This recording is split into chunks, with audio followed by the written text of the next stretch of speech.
皆さんこんにちは。ヤブデッサン講座の藪下です。初級編第13回目の課題は開いた本です。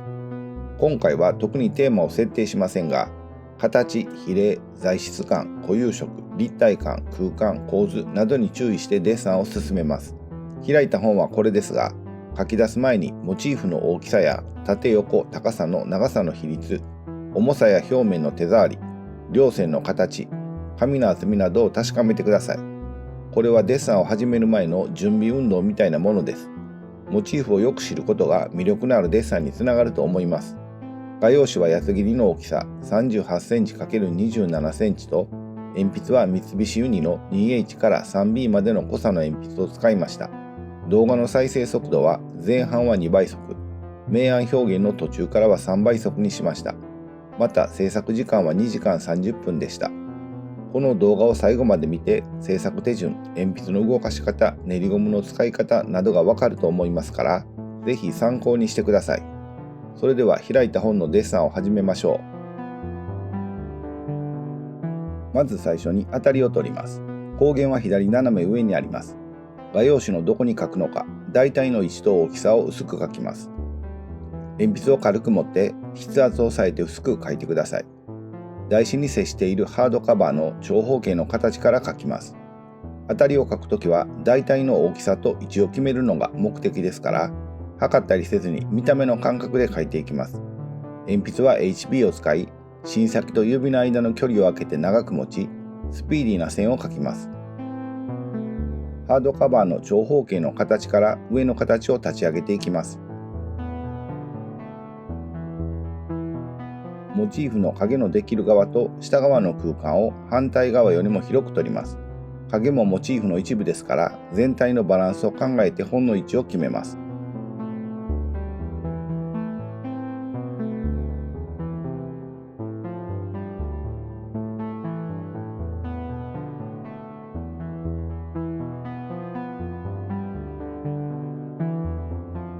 それでは形を描いていきます。本の手前と右側の両線の傾きを測り棒を使って確認しておきます。この両線の傾きで視点の高さが決まりますから、少し慎重に傾きを検討します。全体的に少し下に下がりすぎていたので、3センチほど上に上げたところから形を描いていきます。まず中心を決め、2点透視図法の約束に注意して、本の手前の形から描いていきます。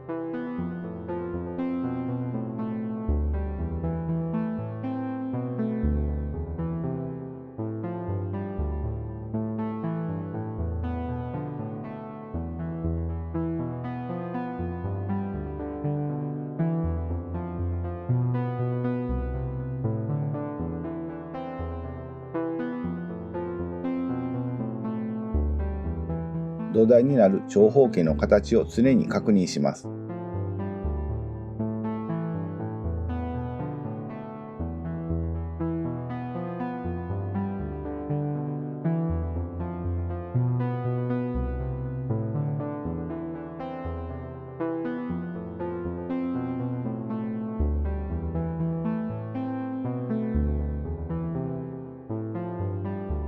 本の本体部分も土台になる長方形から書き起こしますが、2点透視図法の約束に注意して書いていきます。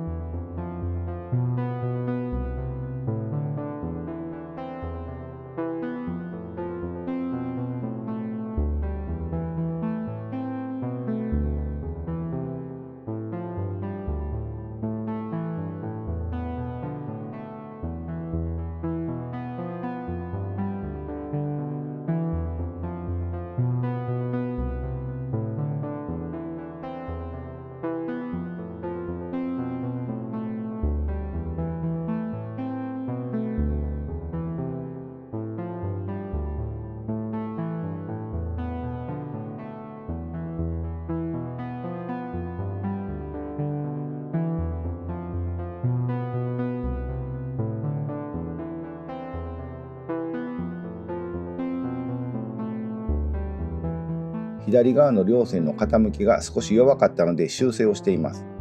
このように少しおかしいと感じたところは再検討して直せるところは直しておきます。これで形は完成です。明暗を描いていきます。鉛筆は 2H から 3B までの濃さの鉛筆を使い、薄い鉛筆から使って徐々に濃さを上げていきます。まず最初にどこから光が来ているのか光源の位置を確認しておきます。次にモチーフのどこが暗くてどこが明るいかを確認します。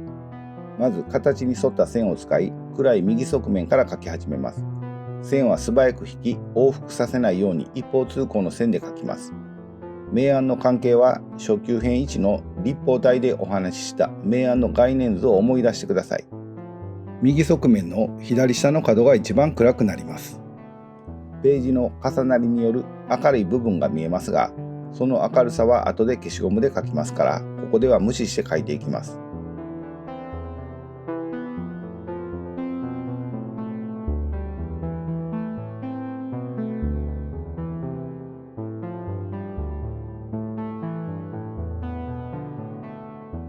前面の立ち上がりも形に沿った線を使って描いていきます。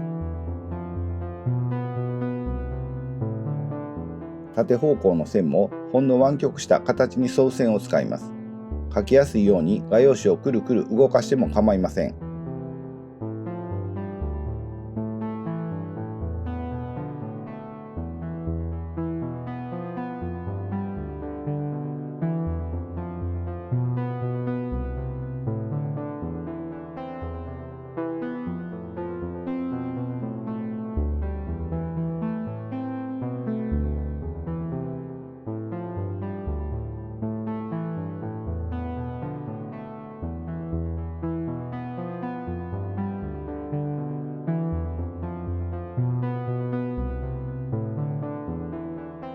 本の上面は明るいですから H 系の薄い鉛筆を使って長い線を描いていきます。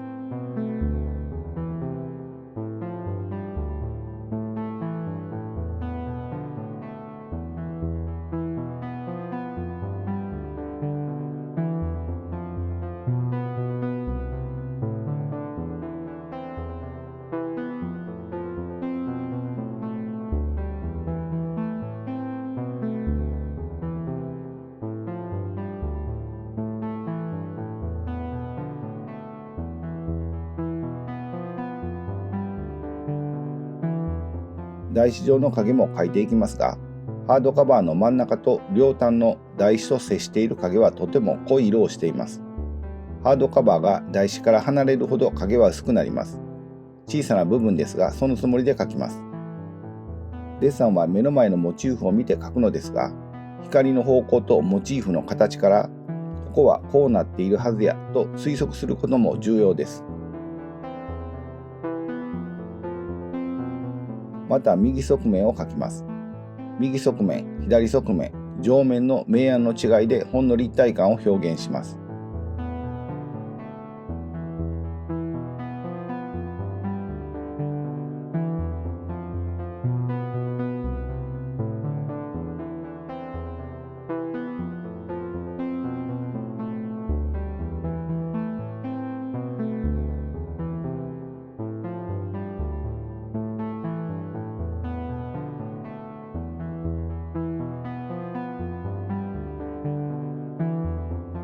右側面も左側面も面の上と下では明暗に違いがありますから、見落とさないようによく観察します。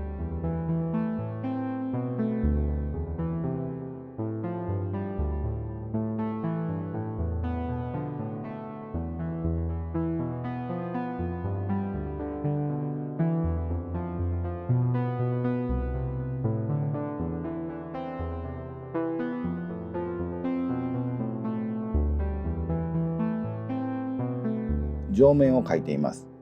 形に沿う方向の線を使うのが基本ですが、形のつながりや明暗のつながりを感じたら、その方向の線も描いていきます。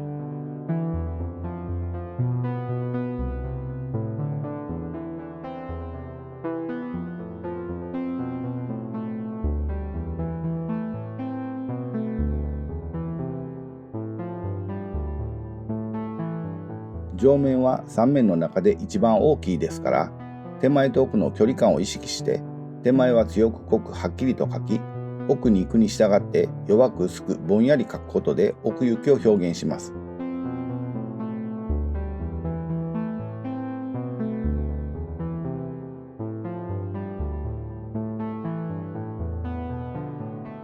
このモチーフはあまり大きな影ができませんから、今回はモチーフが置かれている台紙も描いてみます。水平方向に近い線と土台になっている長方形の縦横の両線の方向に近い線を多用して描きます。本のすぐ下の影も接地面の影を中心に強めていきます。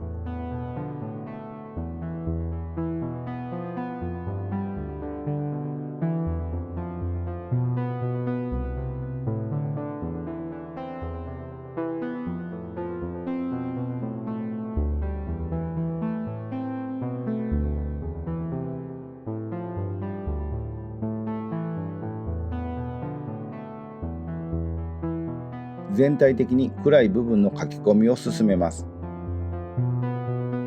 ハードカバーと本の本体が接している部分と少し浮き上がっている部分では陰影の濃さに差をつけて書き込みます。印刷された文字を書くために大まかな割り付けをしていきます。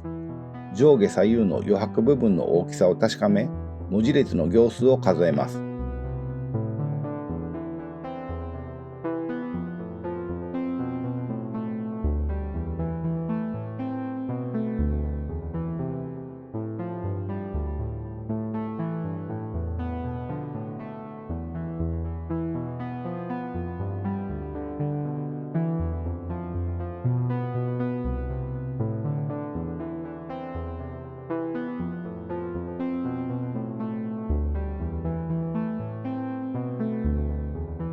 ページの湾曲面に合わせて文字列も変形しますから注意してください。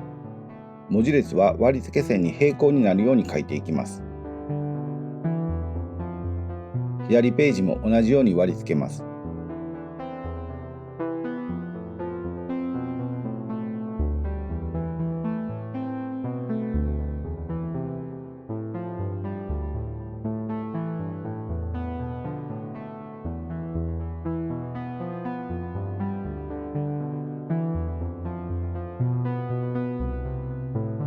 初級編10の牛乳パックの課題であったように、文字の濃淡の変化に合わせてらしく書いていきます。あまり濃くなりすぎないように注意します。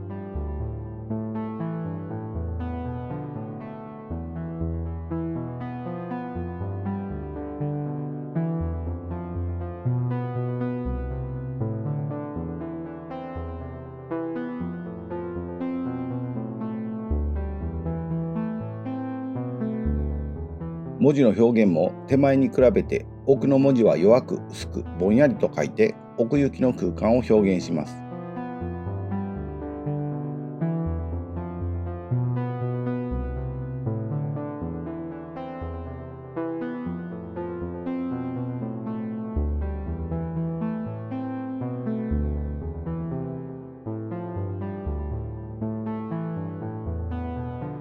ハードカバーの厚みを表現します。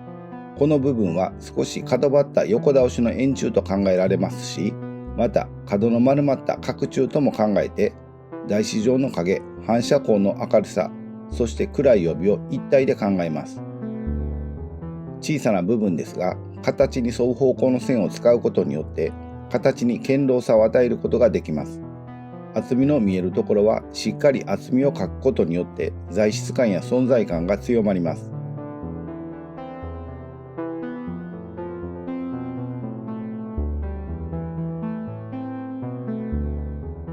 また暗い右側面に戻ってきて一段と書き込みを強めます。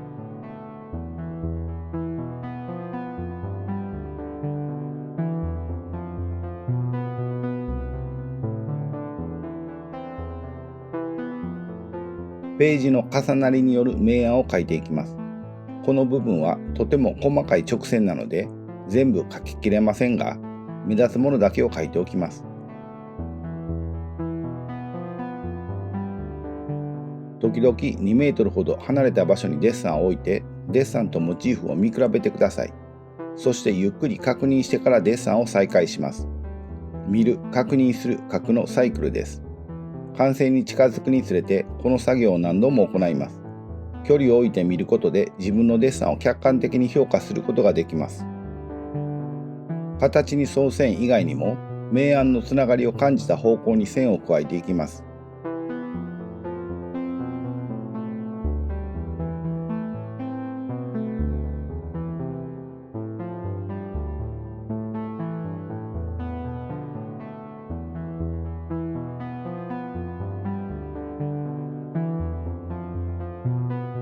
上面はとても明るいですが、微妙な明暗を捉えてデッサンを進めます。初級編1の立方体のデッサンでやったように、四隅と真ん中の明暗を比較してください。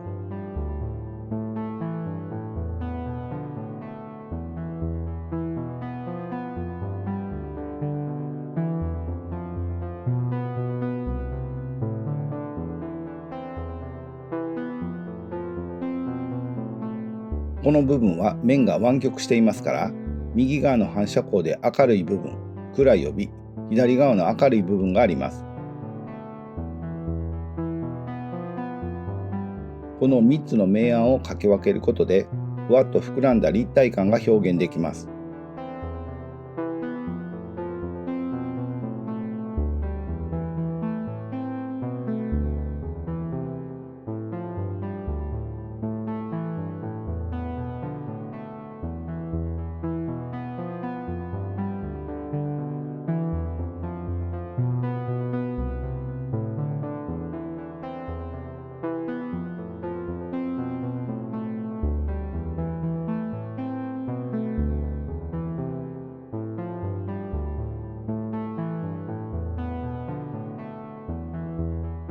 台紙の表現も遅れないように平面性の描写に気をつけてデッサンをします。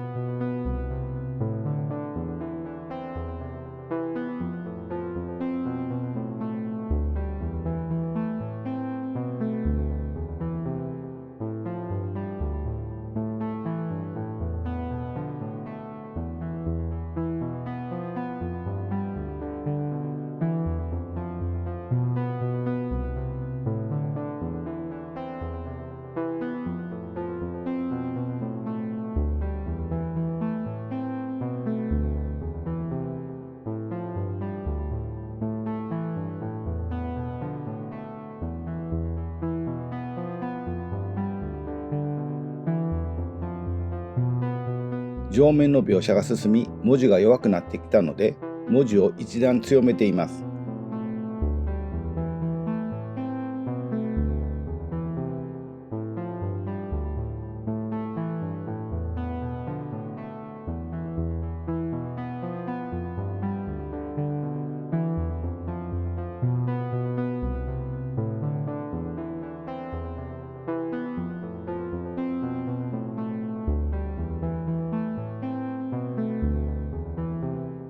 また台紙の表現に戻ってきましたが、このようにデッサンは細部を描いたり全体を描いたりと、細部から全体へ、全体から細部へと行きつつ戻りつつしながら、全体が同じ完成度になるように進めていきます。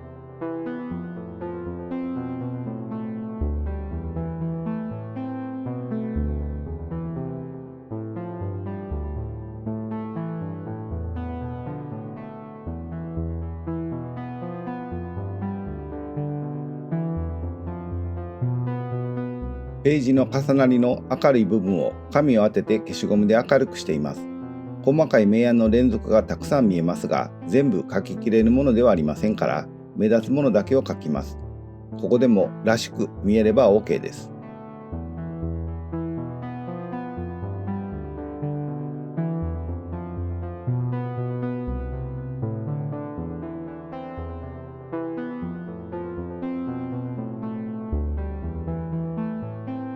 消しゴムで明るくした後、右側面の大きな明暗を整え直します。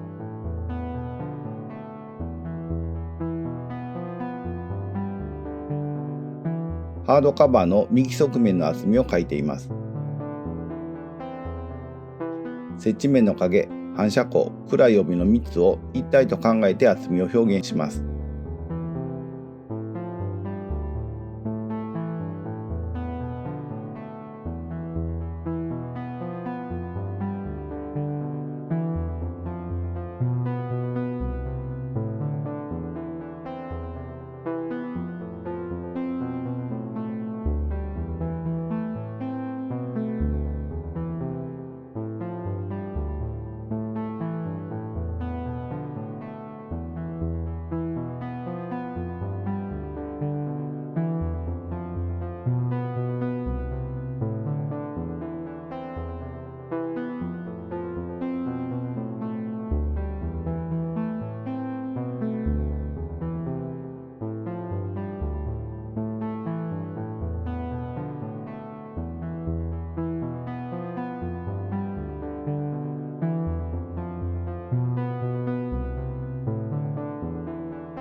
練りゴムをさするように使って明るい部分を明るくしています。隣り合う暗さとの対比で少し明るく見えています。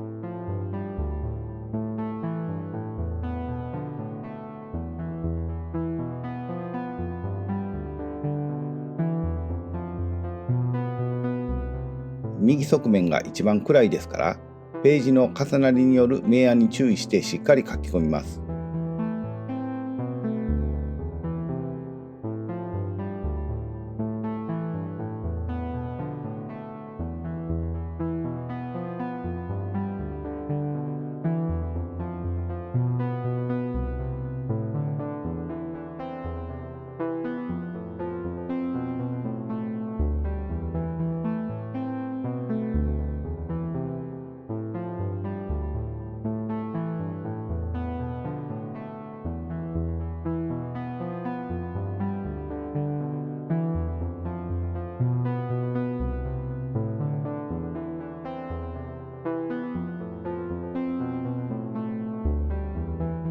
全面も書き込んでいきます。ほんの立ち上がりの部分の微妙な明暗の変化、浮き上がったページの下にある暗い影、中央部分にある背拍子の大きな暗さ、ハードカバーの厚み、接地面の影などなど、全体の明暗に注意しながら各部分を書き込んでいきます。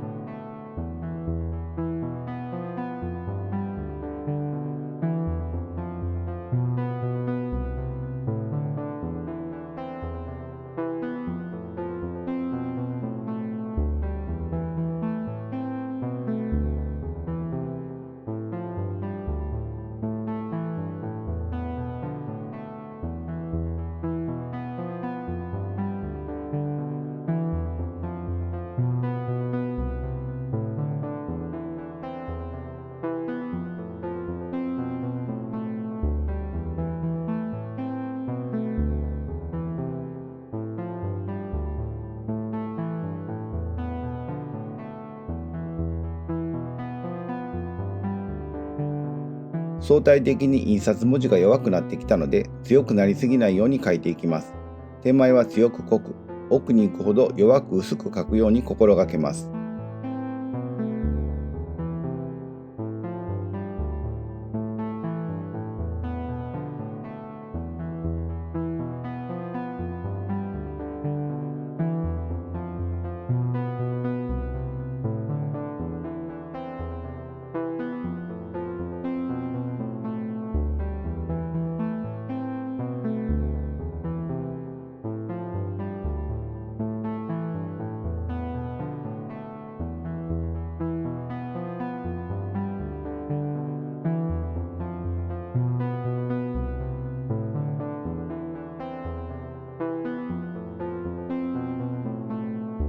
台紙を表現した周辺部分を練りゴムで弱めて完成です。